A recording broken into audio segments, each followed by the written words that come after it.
Welcome to Al Hadi Foundation School.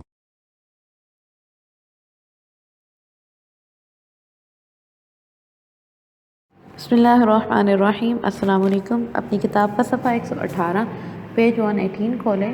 Unit number 5 है, सबक number है 4। सबक का नाम है प्यारी कायनात। कायनात इस दुनिया को बोलते हैं। तो क्या आपने इस कायनात को देखा है? इस कायनात की सैर की है कि जिस जगह हम रह रहे हैं, ज़मीन पे तो हम रह रहे हैं, कभी आपने निगाह उठा के ऊपर देखा है कि परिंदों से ऊपर, बादलों के पीछे वहाँ पे भी एक दुनिया आबाद है? क्या वो दुनिया आपने कभी देखी है? क्या वो दुनिया आपको कभी नज़र आई है?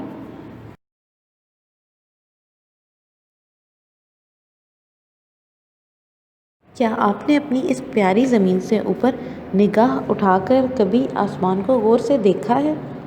परिंदों से ऊपर, बादलों के पीछे, चाँद से भी आगे सितारों और सैयारों की एक दुनिया आबाद है।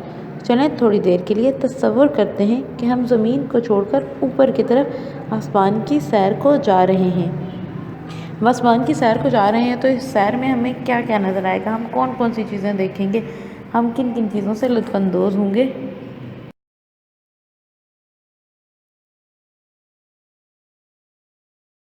इस सैर में सबसे पहले हम अपने निज़ाम शमसी को देखेंगे। शम्स का मतलब है सूरज, और चूँकि सूरज इस निज़ाम का मरकज़ है, इसलिए इस निज़ाम को निज़ाम शमसी कहते हैं। सूरज ना सिर्फ इस निज़ाम का मरकज़ी हिस्सा है, बल्कि ये इस पूरे निज़ाम का 99% हुजम रखता है। तमाम सैयारों के चाँद और शहाबिये मिलकर भी इसके हुजम का 1% नहीं है।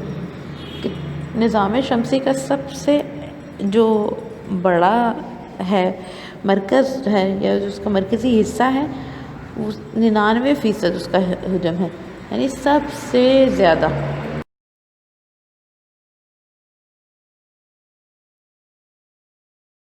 हमारी ज़मीन भी इसी निज़ाम का एक हिस्सा है, और बाकी सैयारों अतारद, ज़ुहरा, मरीख, मुश्तरी, ज़ुहल, यूरेनस, नेपच्यून की तरह सूरज के गिर्द घूम रही है।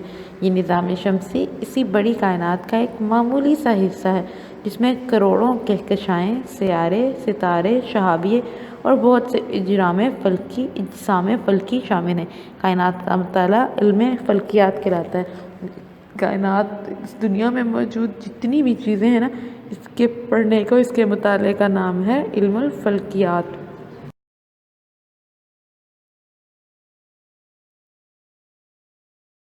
हमारी ये ज़मीन जिस पर हम चलते फिरते हैं, इस अजीम कायनात में ऐसी है जैसे सहरा में एक ज़र्रा। साइंसदान खला और कायनात के बारे में बहुत कुछ जानने की कोशिशें कर रहे हैं। साइंस का ये शोबा खलाई साइंस कहलाता है। खलाई साइंस में चाँद, सितारों और सैयारों का मुताला किया जाता है। इस मुताले के कई मकासद हैं। एक मकसद ये है कि कायनात में हर आन होने वाली तब्दीलियों पर नज़र रखी जाए, कि इस कायनात में जो हर वक्त मुख्तलिफ़ तब्दीलियाँ हो रही हैं वो हमारी नज़र में रहें, हमें पता रहे कि क्या क्या तब्दीलियाँ रोनुमा हो रही हैं।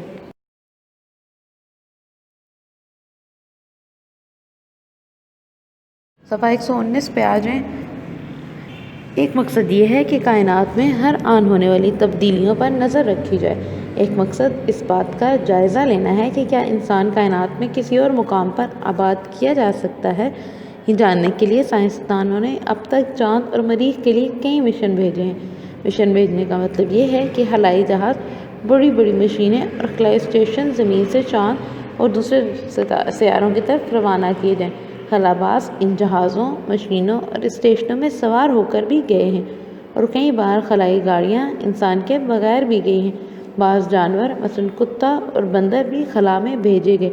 इन तजर्बात के नतीजे में बहुत सी मुफीद मालूमात हासिल हुई हैं, लेकिन इंसान इन जगहों पर अभी आबाद भी हो सकेगा, इस बात के इम्कानात अभी बहुत कम है, क्योंकि जिस तरह ज़िंदगी के लिए ज़मीन पर हालात साजगार हैं, इस तरह से किसी और सैयारे पर हालात साजगार नहीं हैं। इसलिए किसी और सैयारे पर अभी तक रहना या ज़िंदगी मुमकिन नहीं है। साइंसदान इस चीज़ की तलाश में हैं कि किसी और सैयारे में भी ज़िंदगी दरियाफ्त हो, लेकिन ताहाल उसमें कामयाब نہیں ہوئے، ابھی تک ان کو کوئی بھی کامیابی حاصل نہیں ہوئی ہے۔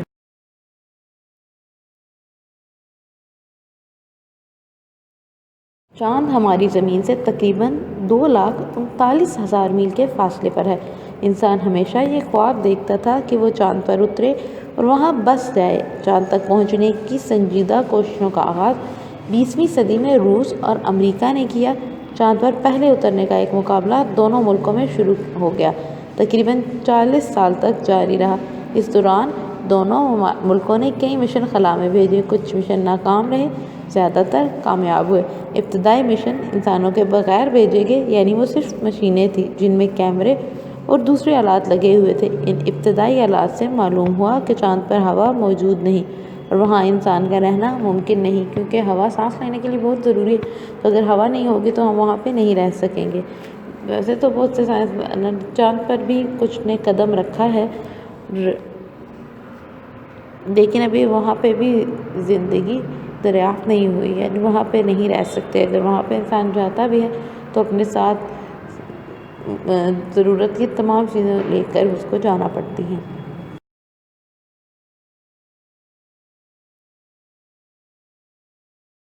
جب 20 جولائی 1969 میں امریکہ نے اپنا خلائی مشن اپولو 11 کامیابی کے ساتھ چاند پر اتارا اور اولین انسان نے چاند پر قدم رکھا تو روس اور امریکہ کا یہ مقابلہ ختم ہو گیا۔ نیل آرمسٹرانگ پہلا انسان تھا جس نے چاند پر قدم رکھا۔ بز ڈرون اس کے ساتھ تھا۔ 6 امریکی خلائی مشین اب تک کامیابی کے ساتھ چاند پر اتر چکے ہیں، جبکہ چاند کی سطح پر چہل قدمی کرنے والے خلابازوں کی مجموعی تعداد 12 ہے۔ بہت سے خلائی مشن ناکام بھی ہوئے ہیں اور ان میں کئی خلاباز اپنی جان سے بھی ہاتھ دھو بیٹھے ہیں، کیونکہ ایک رسکی کام ہے۔ اس پہ کچھ پتہ نہیں ہوتا کہ کب آپ واپس آئیں گے یا نہیں واپس آ سکتے۔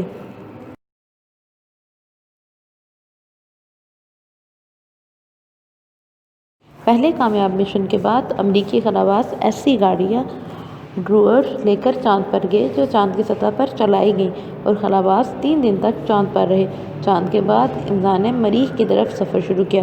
1997 وہ سال تھا جب پہلی زمینی گاڑی پاتھ فائنڈر مریخ کی سطح پر اتری اور اس میں لگے کیمروں نے مریخ کی سطح کے قریب سے کھینچی ہوئی تصاویر اور فلمیں زمین پر بھیجی۔ پاتھ فائنڈر کے ساتھ ایک روور بھی مریخ کی سطح پر اترا جس نے وہاں پر تجربات کیے۔ ان تجربات سے زمین پر موجود سائنسدانوں کو مریخ کے بارے میں بہت سی باتیں پہلی بار معلوم ہوئی۔